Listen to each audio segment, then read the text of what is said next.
Hello and welcome to another episode of Bare Bones Wargaming, a show with no bells, no whistles, no frills, just a man, a camera, and his game.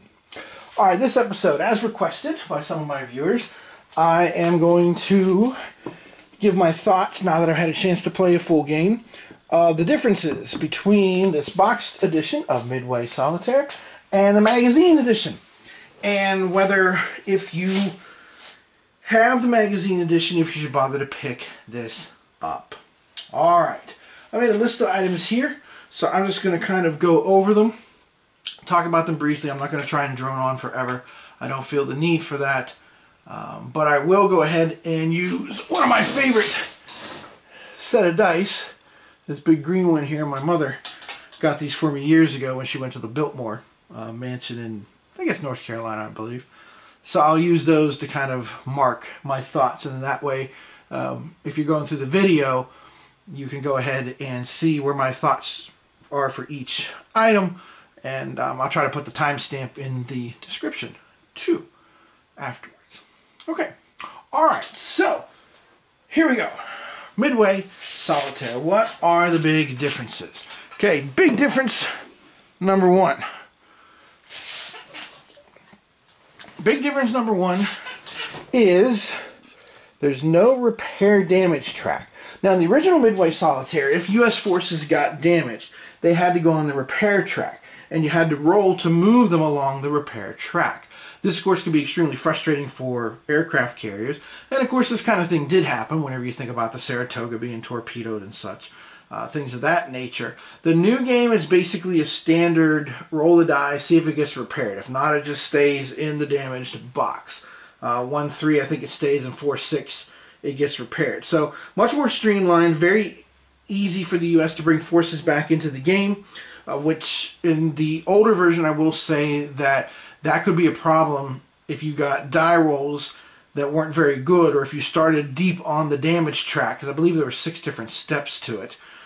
For it, you could end up in a lot of trouble, so to speak, because it would take you forever, especially an aircraft carrier that got damaged, it would take you forever to get the carrier back.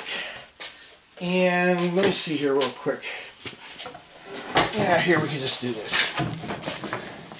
So you can see, slide that out of the way, you can see here that the damage track had 6 different steps to it down here, depending on the severity of the damage, and then of course you would have to move along the track to show up again. There was no simple repair table like there was before. West Coast damage repair over here, Pearl Harbor damage repair over here, but it basically was the same track, except you would move along depending on what your die roll was and the severity of the damage. So again, that could be very frustrating, and if you got your stuff hammered pretty bad at the beginning, especially losing a carrier, like say the Saratoga getting hit by a torpedo or something, then your dupa was kind of in a sling against the IJN PDQ. I had a couple games like that where I ended up behind the 8 ball really fast and never got going because of that. Alright, item number 2. The signal intelligence. Big difference in the deluxe version. The deluxe version, it is a choice now. You have 3 choices in that intelligence step, and if you choose the signals intelligence, it succeeds automatically. In the old version, you ended up having to roll a 6 to be successful with the signals intelligence, so obviously a little bit tougher. Of course, the difference is the trade-off in the deluxe version is that you have to make a decision whether you want to be doing scouting on a particular track, or you want to do the signals intelligence. Now, at the beginning of the game, it's not such a big deal, but later on, as you get deeper into the game, it does make a big difference. Once you start to get into the meat of things, the Japanese start to advance. So early on, you can get a good idea of what's happening, who's coming where, but I guess you could say then it kind of simulates the IJN changing their code, and then everything kind of going dark for a while. So that's a big change as well. Another big change is the incident markers. Now, the incident markers in the magazine version were optional. In this version, they're triggered by any operation you do. So whether you're the Japanese or the USN, if you do any kind of movement, any kind of operation along a route, then you have to draw one of the incident markers. Now, the game I played was pretty tight, excuse me, for a while, but then I drew one of the incident markers for the Japanese, which was a submarine. Submarine 1, which means you need a 1 value to score a hit. So first of course, you had a chance for the escorts to scare it off, drive it off. That didn't happen. And then miraculously, I also got the 1, and then miraculously with the damage table, I sunk the Akagi. So right away, bam, baby, I grabbed the bull by the horns and was rocking and rolling.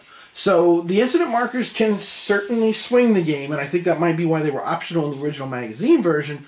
But in this one, they aren't mandatory. They are no longer optional. So kind of keep that in mind, because I mean, the incidents are basically random events when you think about it and all. So for those of you who don't like your games that swing too much, so to speak, you might want to think about that for this deluxe version. Me, I've always loved playing No Limit Texas Hold'em for fun, and I don't mind swings. Swings don't bother me one iota. But again, your mileage may vary depending on how you see things. Okay. Next thing I will say, the big difference, and this is a big help for the allied player, you, is the player aid card. The player aid card really comes in handy with some of the Japanese special chits when you pull to determine what they're going to do for the turn. But it's also a big help for the US because you get to choose, and I'll get to that in a second here, because that's a big difference from the older version, the magazine version. You get to choose one of a couple of different options on each step in the USN turn. So that player aid card has all that outlined, and it's a big help. Because until you kind of get the hang of the Japanese, you will kind of have to flip through the rulebook a little bit. But the player aid card makes playing your half of the turn the piece of proverbial cake. So that's kind of nice. And the aid card is nicely outlined. It explains things. Because basically they didn't put all that in the rulebook is what happened. Which, you know, that's cool. I have no problem with that. So, aid card, big difference. Another big thing is the repairs. Now, in the original magazine version, the Japanese were basically able to repair almost everything. In this version, though, there's only certain things they can repair. Certain capital ships and such. The other things, I guess because of the time frame, they're assuming it's not able to repair or replace. So, which, you know, was a problem for the Japanese, without a doubt. So that's a big difference from the original game. The original game, the Japanese were able basically to repair almost anything, but not in the deluxe version. The deluxe version is very limited, so that is a huge difference as well. Kind of what I touched on already, the sixth difference is in the original magazine version, there were steps for the United States naval player. So basically, you would do certain things, you'd roll the dice, and then of course you'd have to react and adjust your strategy as needed. However, in the deluxe version, now there are options on each step, so you don't get to do everything. In the old version, you got to do everything. You know, the intelligence, you do this, then you do this, then you do this. In the new version, you don't get to do that. You get to choose. It's like, okay, here you go. 3 options. You want to scout with this, you want to scout with that, or do you want to go ahead and do the signals intelligence? So that's a big change too, as well. And I think it actually does kind of help the game in terms of balance and tension, because then the US cannot do everything all the time, even if they feel like it. Another change was the US reaction phase.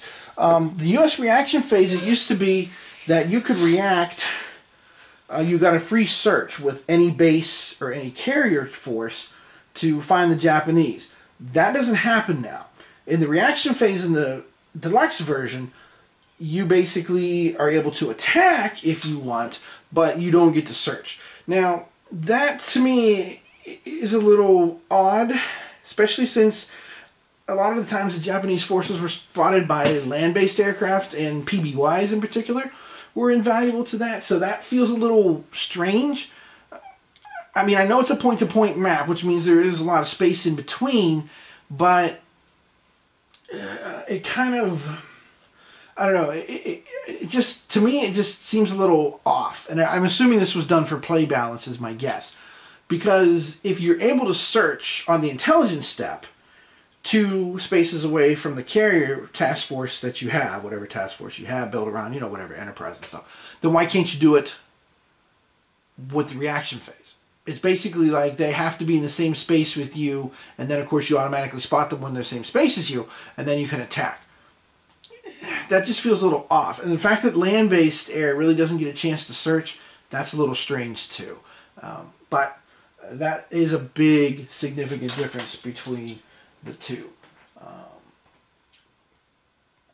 So actually that kind of rolled into my next point, which was about the land-based aircraft. It just strikes me as a little odd. The 8th thing, and the last thing I'll mention about the game, and this is less a difference than, since I've been reading a lot lately, especially about the early part of the war. I've been reading John Lundstrom's The First South Pacific Campaign, because Lundstrom's books, I've enjoyed his other books. I read Black Shoe Carrier Admiral, one of the first team books, I think the Midway one, I think I read. I didn't read a whole lot of books, but they've been very good. So this one, again, is very good. It's to the point, good analysis, good citations, all that stuff. I highly recommend it if you're interested in that initial Port Moresby, Coral Sea, aftermath of Coral Sea kind of thing. But one of the things that really kind of leaps out at me is the fact that the Japanese didn't have the resources, and there was also, of course, the debate that didn't allow them to do both the Southern Operation, Solomon's, New Cal, all that, and the Port Moresby operation. They had to choose. But see, in the game, you could have chits pulled from either one. And I think because those routes are so short, it can cause issues, in my personal opinion. It can cause there to be an automatic victory pretty quick, especially if you don't really have anybody stationed over there ready to counter that threat. Now, I don't have as big a problem with the Midway and Aleutian operations happening at the same time because, well, they did historically. And, of course, contrary to what was believed for years, they are now seen not as Aleutian operations, not seen as diversion. It actually was part of the plan and part of a compromise between Yamamoto and the general staff, naval general staff, because they wanted to deal with any land-based threats from the Aleutian Islands. And that was part of the compromise of saying, okay, we'll go ahead and we'll do Midway whole hog, but we also want to do this at the same time. And that's why the lighter force was assigned to it and such. So that makes sense. But, like I said, I think at the beginning of the game, and I mean, this is something I'll try in the future, you know, with a simple die roll, decide, are you going to do MO or SO? And then once you've decided, until there's a setback, pursue that line. And of course, if you pull, let's say it's the MO is the choice, and you pull an SO chit, then just set that to the side, put it back in if MO fails, and then just draw another chit for that turn, rather than make it, you know, like skip a turn kind of thing, because I think that would throw the balance off. But that's something I'm going to try myself, because it just, in the original game, I had that thought. When I played it again here for the first time in a few years, I think the last time I played this was 2 or 3 years ago, that was the first thing that jumped out. So, yeah. So, now, so what do I think as far as acquiring this goes? Well, let me give my final analysis here. I don't know why I'm using a king. I used to be a tournament chess player, so I'm just going to use it anyway. Basically, bottom line, brass tacks. Overall, I feel like this deluxe version is an improvement on the magazine game. If you didn't lay down a whole lot of money for the magazine game, I would consider doing this, which I did. And the only way to get it right now, I think, is direct from Decision Games, with shipping from, well, I live in Virginia, so shipping from California to Virginia is, so that was, yeah, good thing I have that comic book money to play around with, let's put it that way. So that was a bit of a gut punch, but I mean, you know, there's only so much you can do about that. So I will say that I'm glad I got it. The mounted map board is nice. I like the changes to the rules overall. The search ones, obviously, as you can tell from this video, kind of bug me a little bit, but again, they might be there for play balance, that kind of thing. So overall, I'm glad I picked it up. I especially like the difference in the repair track. I think that's good. The optional counters and optional rules are cool. I know I didn't really go over that a whole lot, but the optional rules, instead of bases, you can actually have land units. You can actually do amphibious assaults if you want, which is also cool. I admit I haven't tried those, but I read over the rules and stuff, and my impression was that this would be pretty cool to try. So I like that. So it's nice because you can either abstract certain parts of it, like keep the bases, that kind of thing, or you can go more detailed. You can actually have the combat units that will be transported by the Japanese and, of course, the garrisons that the Allies had to defend these places. So it's a nice, to me, it's a nice compromise in that sense, because it reminds me of the horse and musket game that I tried last year. Right off the bat, Sean Chick in the rules was like, hey, there's lots of optional rules. You can salt to taste. And I feel like that with these optional counters, because again, then you can go clean to, I think, the end of 1942, as I recall. You don't have to stop. Hypothetically, this game, once you pull all the chits, is supposed to stop. I think the idea was around June, which makes sense. July, somewhere in there. So overall, I'm glad I bought it. I think it was worth the money. I'm going to try a few tweaks here and there, but I do see this as an improvement. I do see it being better. Is it as good as Centrifugal Offensive? No. This is one step down from that, in my humble opinion. I like Centrifugal Offensive better. I think it does a better job with the tension.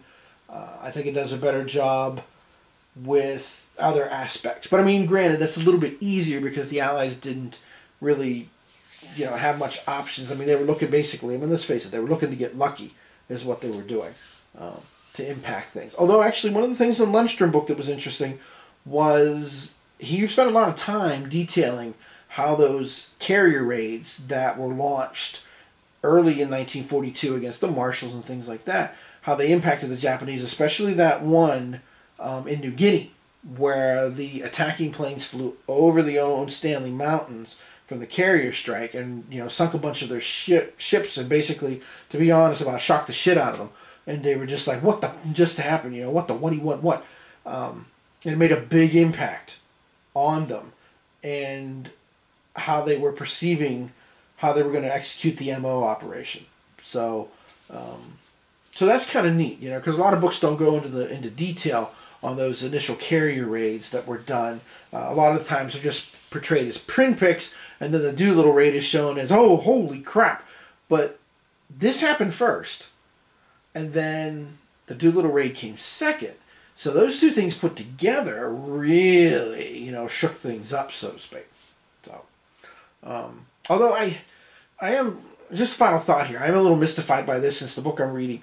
Yamamoto was so convinced that if he went after Midway, the U.S. fleet would come out to challenge and stuff, but then talked about how important it was to grab islands in the South Pacific to threaten the communication with Australia, but he doesn't seem to have believed that the Pacific Fleet, the carriers, would come out to fight for that the way they would for Midway. I'm guessing it's just complete proximity to Pearl Harbor.